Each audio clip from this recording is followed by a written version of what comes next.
দোস্ত, হ্যাঁ চল বাড়ি যাই, মেলা রাত হয়ে গেছে, আধার হয়ে গেছে, চল বাড়ি।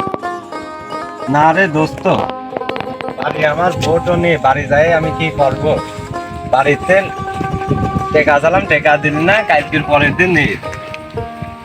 বললাম 200টা টেকা দে, একটু চুলমুল দাড়ি মারি কাটি কে দেখো, এতে দেখ সেরকম ভাবে চুল কাটা হয়ে গেছে, বুঝতে পেরেছে?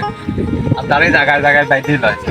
আর তুমি যদি দোস্ত বাড়ি যাইস, আসার সময় একটা বস্তায় একটা চট হয় হাতে নিয়ে আসে, রাস্তার পারে এখানে পাইলি শুকো নেই, বুঝতে পেরেছে?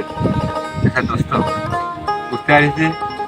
আমারও তো বাড়ি যাই, কি করবো নে, বাড়িতে বউ সালপাল নেই কো। বাড়িতে টেকা চাইছিলাম চুল কাটার জন্যে, চুল বড় বড়ই রয়েছে, চুল টুল কাটতেও পারিনি। পরে টেকা আসলে দাড়িটাকে একটু কাটিয়ে ধর একটু বাইদিয়েই রয়েছে। তাহলে বাড়ি আমি যাই, হ্যাঁ তাহলে একটা শর্ট ফোন নিয়ে আসবো নে, এখানে ফাইটে শোবো নে তুই। আর যদি পারিস ওই আশ্রয় ভাড়াতে একটা ইটও নিয়ে আসিস, মাথায় দেবো না আবার। হ্যাঁ তাই করা লাগবে নি, বাড়ি তাহলে আমি আম্মাই এখানে একটু যে বাতাস আছে একটু শুয়ে পড়ে, তুই হচ্ছে যাই নিয়ে আইগা। দোস্ত তুই এখানে থাক, আমি বাড়িতে তাহলে ঘুরে আসি। ঠিক আছে, বলছি আম্মাই আমি কিন্তু এখানে শুনলাম। হ্যাঁ দোস্ত, আচ্ছা তুই শো।